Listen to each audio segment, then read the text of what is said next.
what council said today is that when there's a legitimate laundry damage caused by brown water, then we should reimburse them. All the details, how much is a white shirt going to be reimbursed at, what's going to be the process, the procedures, what's going to be the cap, that's going to be worked out by the administration, but they have basically the approval from City Council to go get this done.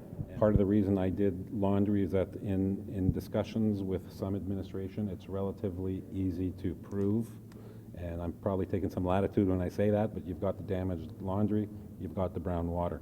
If you start talking about water tanks, if you talk about extra detergent, if you talk about water bottles, how do we know who hasn't been drinking from water bottles for years? We're all paying for it anyway. As was stated by the administration and by many of the politicians, I think Councillor Vandal himself, this brown water thing doesn't discriminate. So it's all going to affect us. We're all going to pay at some point in time.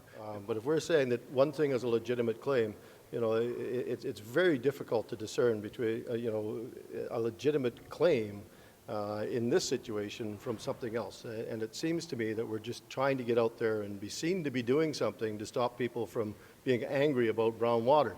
The motion today dealt specifically with laundry, and that's it, and that's all.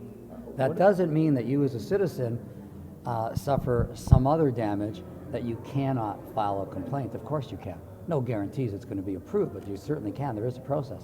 But why? You're not passing on the cost. Every expense of the city, where do you think all the revenue comes from? The majority of our money comes from property taxes, and then some from user fees. Everything we do is in that category. Nothing's changed. It's not like you're getting revenue sources. We've looked for new revenue sources, but that's where the revenue comes from. If they had to deal with those flood damages in people's homes and compensate them, where do you think that money came from?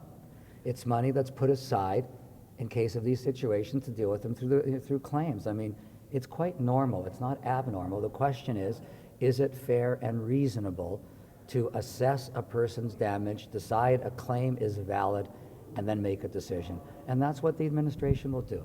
And as I said before, this isn't something that's going to be millions of dollars, as some people say. That's not accurate.